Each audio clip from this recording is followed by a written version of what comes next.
Hi everyone, welcome back to Maths. This is Higher Maths and this is our weekly roundup. So this is the 6th of July weekly roundup. So we're going to be covering Pythagoras theorem and we're going to be covering laws of indices. So just a quick taking of stock of where we are. So what I like to do over the summer months, over July and over August, is we start at the grade 3 and grade 4 topics. So I know that students on higher tier notoriously were aiming for grade 7 plus, but my idea is to build the biggest base possible so that by the time we come to September, we can stack all of our bigger grades on top of that, and it's a much more stable structure that we're building.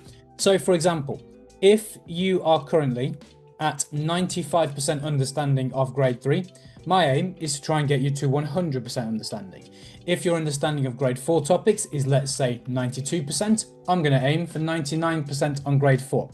So the act of going from grade 3 and grade 4 and going from 95 to 100 and 92 to 99%, my aim is to get you a bonus 10 marks across these two grades. But what that has an effect of doing is it stabilizes your understanding and your network base of maths to build a much more strong and much more stable structure on top of that. So the act of increasing these by 10 marks probably increases everything else by a further 10 marks. And that's the thing that I think a lot of higher tier students don't recognize is a really important thing to do. So that's the buy-in. I want you to buy into this idea that we've just explained there. And bear with me whilst we go over some of the more easy topics, which you might really understand, which is great. But as I said, the whole idea is we're trying to build a bigger base to build a much stronger and more stable grade on top of it. So we're going to do 5 minutes on laws of indices. So if we start off with, let's say, for example, we've got a squared and we're going to multiply this by a to the power of 3. So most higher tier students would look at this and they go, well, we've got the same base. We've got the a's the same. We're going to add the 2 and the 3 and we're going to get 5. So it's a to the power 5, which is correct. But do we understand why this works? Well, a squared is a times by a. A cubed is a times by a times by a. But then we're timesing those together. So a squared means a times a cubed means a times a times a, but I'm multiplying all of these together. So if we count them, we can see that we've now got 5 of them, which is why we put a to the power 5. So the shorthand version of this is if we're multiplying indices and we have the same base, we can just add the index.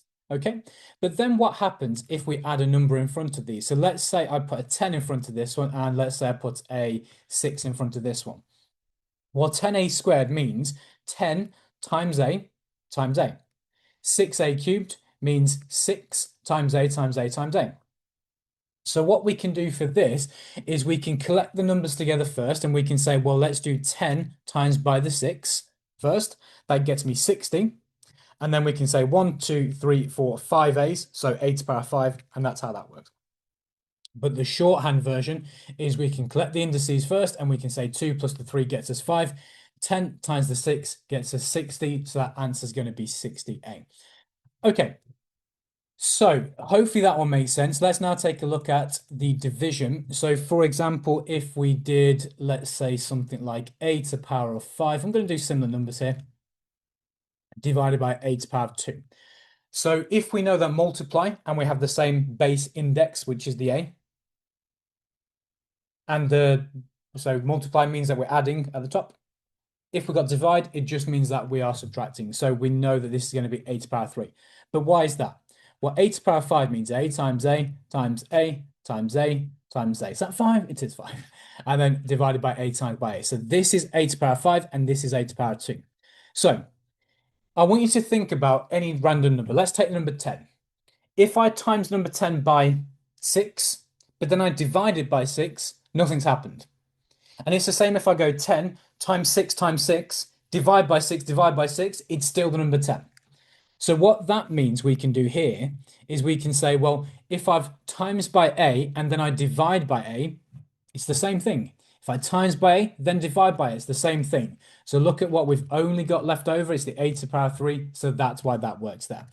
But then we can include something else. So let's say we've got something like, let's say I've got 10a to the power 5 divided by, let's say, 2a to the power 2.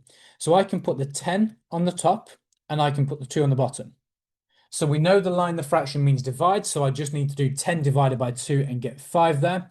And it's the same here. We can say 10 divided by 2, we get 5. But in the index, that's where we do the subtraction. Now, I just want to show you a quick thing to look out for. And it's, let's say it's this one. If I just change this one to a 6, just for the demonstration's sake.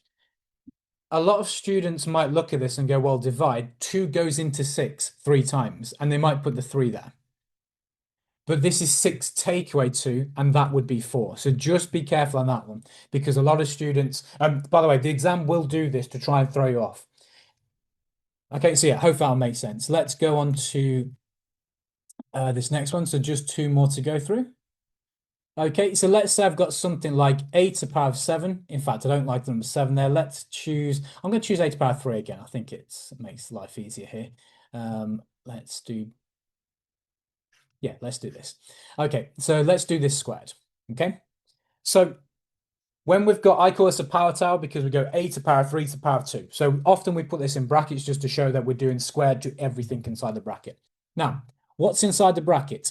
A cubed. So let's write out what a cubed means. Right, so it's that.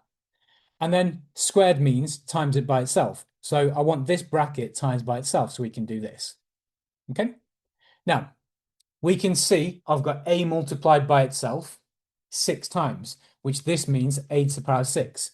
So what's the shorthand version here? Well, I can times them two together and just get a to the power of 6. So that's the shorthand version. That's the understanding version.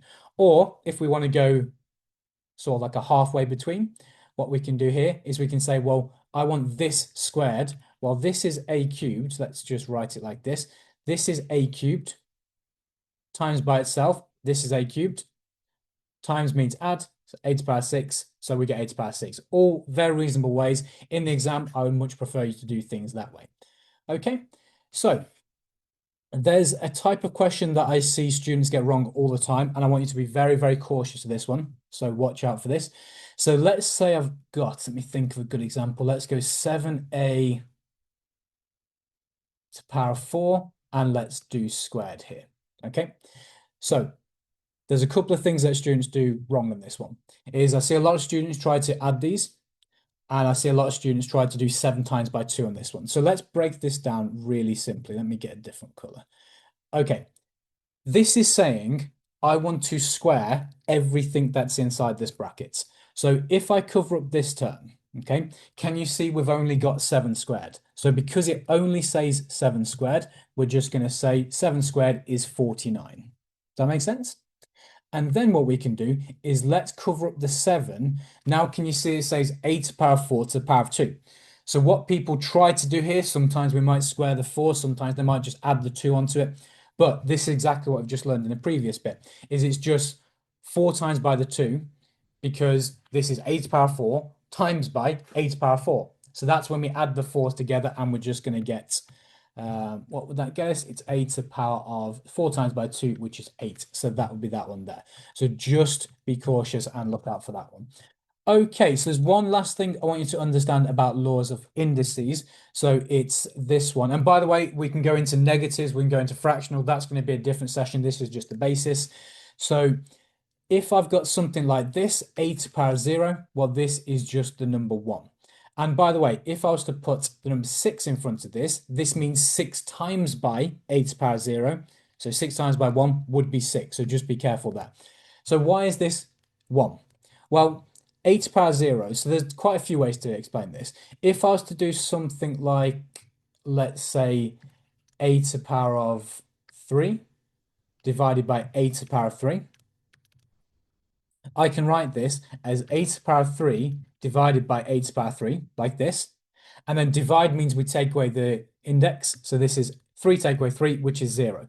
So we've proved that this is equal to this. But watch what happens here. If I've got the number 10 divided by the number 10, what's that? It's 1. If I've got 7 divided by 7, it's 1. So what's the rule? Anything divided by itself is 1. But this is that term divided by itself. So that must also be equal to 1. So we've just proved that that's equal to 1. Okay, so hopefully that has made sense. Let's now move on to Pythagoras. So there's only two things I want to show you with Pythagoras theorem. In fact, there are three things. So just bear with me whilst I draw this triangle. So first thing I want you to understand about Pythagoras is that the question will barely ever, let me just do this over here. The question won't tell you to use Pythagoras theorem. That's the thing that catches a lot of students out, especially foundation students. I know we're hard tier students here, but you get the idea. So just be super cautious. So with Pythagoras theorem, you must have a right angle triangle.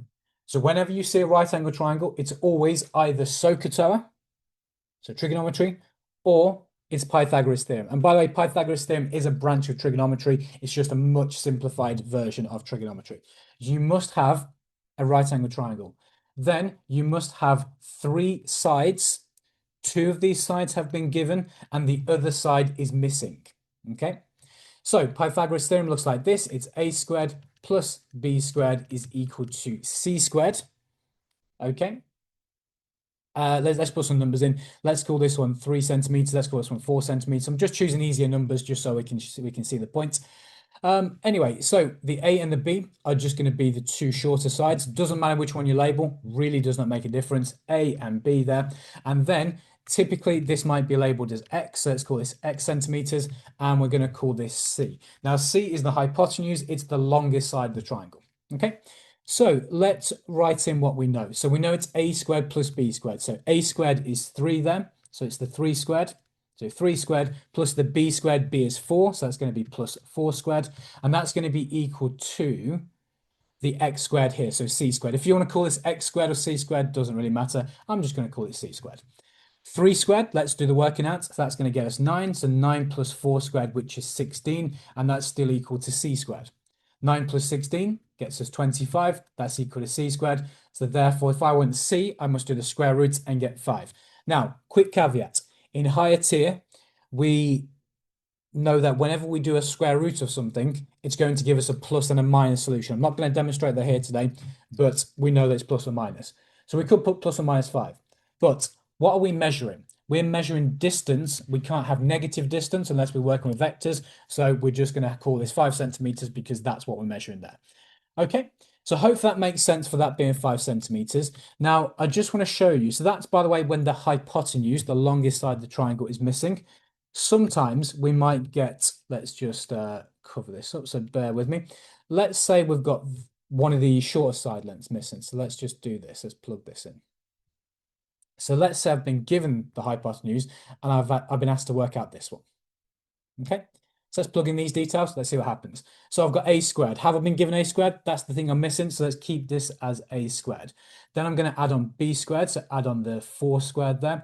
It's equal to c squared. That's our number 5. So that's going to be 5 squared. So let's just clear up. Let's see what happens. A squared, let's keep the same. That's what we're trying to work out. 4 squared, we can see 16. 5 squared is 25. So this is what we've got so far. So let's rearrange this so I can work out what a equals. So let's subtract the 16 from both sides. The 16, of course, cancels. And then what we're left with is a squared is the only term on that left-hand side. 16 taken away from the 25 gets us 9. Let's do the square root of both sides. So therefore, a is equal to 3. And that's 3 centimeters on this side. Okay, hope that has all made sense. And yeah, if anything didn't make sense, you can obviously send me a quick message. And yeah, I shall see you guys in the next one.